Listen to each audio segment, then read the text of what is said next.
नमस्कार दोस्तों, मैं हूं आपका दोस्त रोहिताश यादव। आज मैं दोबारा से अपनी जगह पर पहुंच गया हूं। चलिए आगे शुरू करते हैं। पेपे फ्लोकी दोनों ने जो है उम्मीदों को चकनाचूर कर दिया है फिलहाल तो। और ये करवाया किसने? बाइनेंस ने। चलो डिटेल में थोड़ा सा इस पर बात करेंगे। और अगर वीडियो अच्छा लगता है तो लाइक सब्सक्राइब तो कर ही दिया करो, अगर कुछ भी ज़रा सा लगता है कि हाँ कुछ इन्फॉर्मेशन आपको मिली तो। और बाकी इधर बिटगट में भी एक ट्वीट चल रहा है, उसका कितना इम्पैक्ट आ सकता है, चलो उस पर बात करेंगे। बाकी देखिए बेबी डॉज में फिलहाल कुछ नहीं करना है, प्राइस नीचे जा रहा है इसका, इसलिए अभी थोड़ा सा बेबी डॉज में शांति रखिए। और मार्केट आपका क्या चल रहा है वो उस पर बात करते हैं। लेकिन पहले जो हॉट टॉपिक हैं पहले उन्हीं पे बात कर लेते हैं कि वो सारे के सारे कमेंट जो हैं फ्लोकी पर ही ज़्यादा हैं, कि वो उम्मीद फ्लोकी से ज़्यादा थी। पेपे तो देखिए जुम्मे अभी 4 दिन हुए, उसको कितने दिन हुए अभी, एक पूरा कहता महीना पूरा नहीं ढंग से हुआ और उसने बाइनेंस पे सीधा छलांग लगा दी, तो उसके बारे में तो बात क्या करनी। लेकिन फ्लोकी से जो उम्मीद थी देखिए साहब वो कहीं ना कहीं खत्म हो गई हो। बाइनेंस पे लिस्ट होने का मतलब है कि कॉइन का 50% खत्म हो जाना। मतलब जो हाइप आप चाहते हो, मैं उस सेंस में कह रहा हूं कि हाइप जो आप चाहते हो वो हाइप खत्म हो जाती है। बाइनेंस पे लिस्ट मतलब खत्म। अब ये फ्लोकी आपका डॉज कॉइन और शिबाइनू इस कैटेगरी में पहुंच गया। मतलब डॉज कॉइन में भी देखिए कोई ना कोई जब ट्वीट आता है इलॉन मस्क का तब वो पंप करता है, वरना उसे कोई पूछता नहीं, जहां पड़ा है पड़ा रहता है। आजकल शिबाइनू का भी वही हाल है, शिबाइनू को भी कोई नहीं पूछ रहा है। भाई देखिए जबरदस्ती का ट्रेंड करवाना एक अलग चीज है, ट्रेंडिंग तो आ जाती है, ट्रेंडिंग में कोई दिक्कत नहीं है। वहां तो आप अपनी कम्युनिटी को थोड़ा सा बोलो, कम्युनिटी ट्वीट करेगी, ट्रेंडिंग में आ जाएगा, वो एक अलग मैटर है। लेकिन आप प्राइस के मामले में अगर देखें तो शिबाइनू भी कहीं नहीं जा रहा, वो भी वहीं पड़ा हुआ है। उसी कैटेगरी में अब आपका फ्लोकिनो भी पहुंच गया, जहां ये अब कहीं नहीं जाएगा। अब तो ये धीरे धीरे धीरे धीरे धीरे धीरे इस तरीके से चलेगा। अब आप जो स्पाइक चाह रहे थे कि ये 1-0 करेगा, 2-0 किल करेगा, अब नहीं करेगा। देखिए मैं इसीलिए थोड़ा सा मशहूर हूं कि मैं सीधा स्ट्रेट फॉरवर्ड बोलना ही पसंद करता हूं, तो इसीलिए मैं आपको बहुत क्लियर बोल रहा हूं कि इसमें अब स्पाइक कब आएगा। अगर इसको अब इलॉन मस्क कोई ट्वीट करे तो, लेकिन उतना स्पाइक फिर भी नहीं आएगा कि अब ये 0 किल करे। प्रॉफिट वाला स्पाइक आएगा, मैं आपको क्लियर बोलूं। यहां अब आप ये कहोगे ये 1-0 2-0 किल करेगा, इलॉन मस्क अगर ट्वीट भी करेगा तो ऐसा नहीं होगा। ठीक है, अब इसके 0 ऑटोमेटिकली अपने आप धीरे धीरे कम होंगे, किसी स्पाइक से या ट्वीट से नहीं होंगे। दूसरा इसमें स्पाइक कब आएगा? जब इसकी बहुत ही बड़ी मात्रा में बर्निंग कर दी जाए, यानी 3-4-5 ट्रिलियन एक साथ फूंक दिया जाए, तब इसमें एक अच्छा स्पाइक आएगा। वरना तो अब इसमें स्पाइक डॉज कॉइन और शिबाइनू की तरह धीरे धीरे धीरे धीरे चलेगा। और रही बात बुलरन की, तो देखिए बुलरन को आने दीजिए, बुलरन कब आएगा, किसने देखा है अभी? क्या आपको पता है या मुझे पता है? किसी को नहीं पता। सिर्फ हमें पीछे का जो सिनेरियो चला आ रहा है उसी के अकॉर्डिंग हम आपको बता रहे हैं। ठीक है जी, 4 साल बाद आता है तो मैं भी 4 साल बाद आगे भी आ जाएगा। लेकिन मैंने आपको एक बात बोली थी कि अगर हालात यही रहे तो, यानी इनसाइडर, एक्सचेंज प्लस आपका वेल्स, अगर ये मिलके अगर ऐसे ही गेम खेलते रहे तो क्या 20 साल भी बुलरन आएगा? ये मैंने एक वीडियो में बोला था, बहुत से लोगों को मिर्ची भी लगी। उदाहरण आपके सामने है, उदाहरण दूर नहीं है, उदाहरण एग्जांपल आपके सामने है। फ्लोकी बाइनेंस पे लिस्ट हुआ और 1-0 किल नहीं हुआ, क्या मतलब हुआ इसका? आप खुद अंदाजा लगाइए। इसका मतलब तो वही है ना कि गेम तो वही खेल रहे हैं। अगर ये लोग चाहें, मैंने आपको 2 ही आप मान रखिए, एक्सचेंज और वेल्स, अगर चाहें तो बुलरन आपका कल आ जाएगा। हाल्विंग की जरूरत ही नहीं है बिटकॉइन की, कि बिटकॉइन की हाल्विंग होगी तभी आपका बुलरन आएगा। नहीं साहब, अगर ये दोनों चाहें तो बुलरन आपका कल से स्टार्ट हो जाएगा। आप बीटीसी को ये दबा के खरीद लें भाई, वेल्स खरीद लें और एक्सचेंज खरीद लें।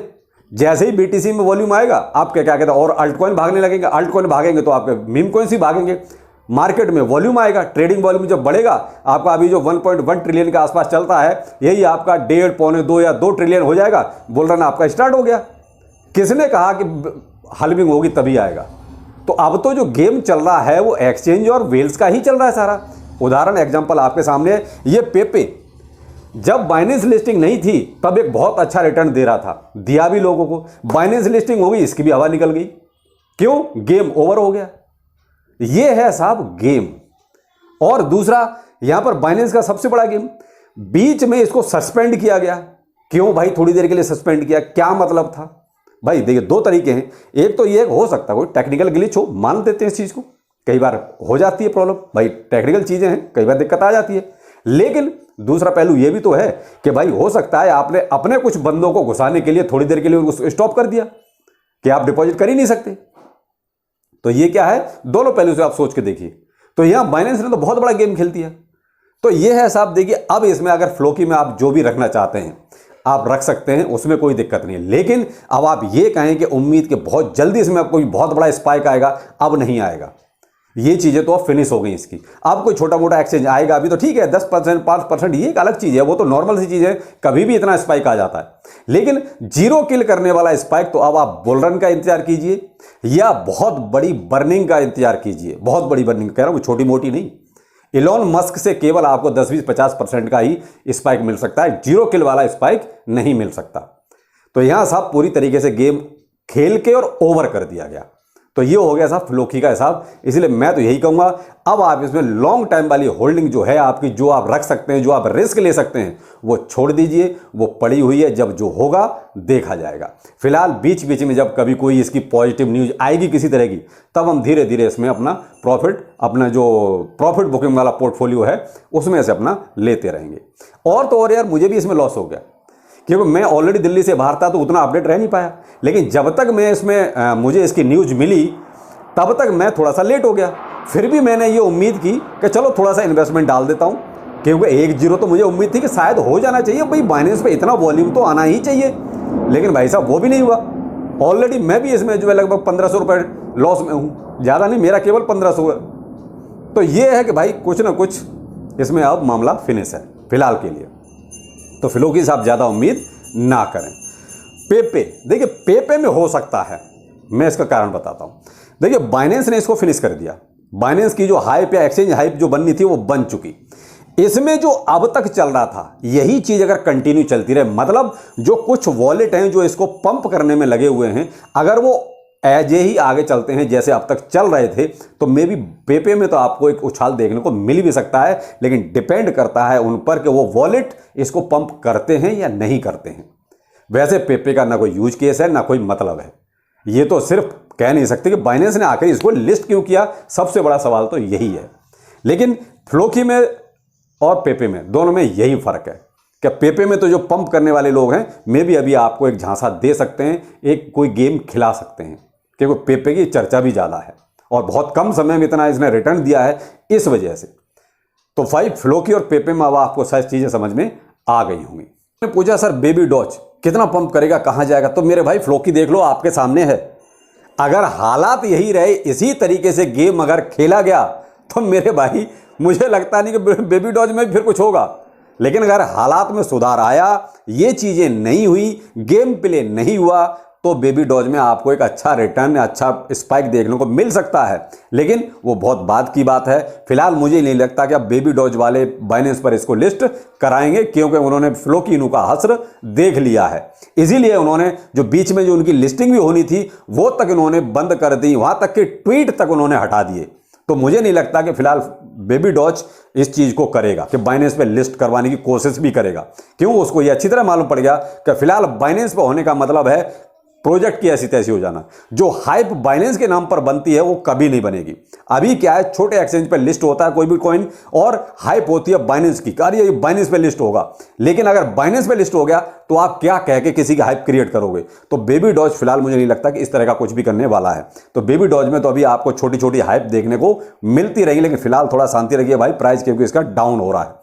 तो कितना डाउन होगा ये आप देखते रहिए। तो आपको अगर और डाउन होता है तो जिनकी ट्रेन छूट गई थी, जिन्होंने नहीं ले पाया था, वो अब इसमें SIP कर सकते हैं। और फिलहाल बेबी डॉज में ऐसा भी कुछ नहीं हो रहा है। हाँ, बिटगर्ट में जरूर एक ट्वीट चल रहा है बिटगर्ट की टीम की तरफ से ही कि बहुत जल्दी आपको ये टॉप 10 की रैंक में दिखाई देगा। मेरा मतलब CMC पर जो रैंक मिलती है, यानी सबसे ऊपर आपका बिटकॉइन है, दूसरे नंबर पे इथेरियम है, इस तरीके से जो रैंक है, उस रैंक में ये कह रहे हैं कि हम बहुत जल्दी टॉप 10 में आ सकते हैं। पता नहीं क्या सोच के कह रहे हैं, यही कहूंगा मैं तो कि पता नहीं क्या सोच के कह रहे हैं। भाई टॉप 10 में आने के लिए आपको बहुत सारा मार्केट कैप चाहिए, कहां से लाएंगे ये? अभी तो ऐसी कोई उम्मीद भी नहीं है। बहुत बड़ी बर्निंग भी अभी नहीं करने वाले हैं, बहुत बड़े एक्सचेंज लिस्टिंग भी अभी नहीं होने वाली है। तो वॉल्यूम कहां से लाएंगे ये, जो कि आप टॉप 10 में आ जाओगे? तो जो भी है, देखिए इनका काम था एक हाइप क्रिएट करना किसी तरीके से कि साहब इस तरीके से शायद कोई हाइप क्रिएट हो जाएगी। लेकिन भाई मैं आपको बहुत क्लियर बोलूं, ऐसा अभी हाल फिलहाल में ऐसा कुछ भी नहीं होने वाला है बिटगर्ट में कि ये टॉप 10 की सीरीज में आ जाएगा। बिल्कुल संभव नहीं है। अभी हाल फिलहाल तो नहीं है, आगे कभी होगा जब तब होगा, वो एक अलग की बात है। लेकिन फिलहाल स्ट्रेट फॉरवर्ड बोलूँ ऐसा कुछ नहीं हो रहा है। तो देखिए यहाँ सिर्फ वही है कि वेल्स और गेम ये दोनों चलते रहेंगे जब तक ये हैं तब तक। और यहाँ कटेगा कौन? छोटा इन्वेस्टर जो केवल यही सोचेगा कि हाँ हम 2 किलो हो जाएंगे, 3 किलो हो जाएंगे। तो मेरे भाई इस तरीके से तो नहीं होंगे।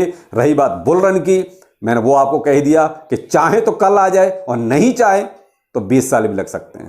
तो ये केवल जब तक ये मैनिपुलेशन और गेम बंद नहीं होंगे तब तक बहुत कुछ इसमें अच्छा नहीं चलेगा। फोकस कीजिए प्रॉफिट पर। आपको 10% हो, 15% हो, 20% हो, जहां भी प्रॉफिट मिलता है, जो हमारा प्रॉफिट बुकिंग वाला पोर्टफोलियो उसमें लेते रहिए। लालच मत कीजिए कि इस बार मैंने भी लालच किया था। देखो इंसान हूं, मैंने भी सोचा था कि शायद फ्लोकी में 1-0 किल होगा। मैंने ज़्यादा नहीं, केवल 1-0 का सोचा था कि 1-0 तो कम से कम किल होगा ही होगा। उसी चक्कर में मैंने प्रॉफिट नहीं लिया। अब ये क्या इंसान हूं, लालच आया मेरे अंदर भी कि भाई 1-0 किल होने का मेरे अंदर भी लालच था कि 1-0 तो कम से कम किल करेगा ही करेगा, बाइनेंस पे लिस्ट हुआ है तो। लेकिन भाई साहब उसने तो कुछ नहीं किया। तो ये है साहब इंसानी लालच। तो आप उस लालच को थोड़ा सा दूर रखें तो ज़्यादा बेहतर है, वरना देखिए 1500 का लॉस मुझे भी हो गया है। तो चलो फिर मिलते हैं किसी नए अपडेट के साथ। नमस्कार।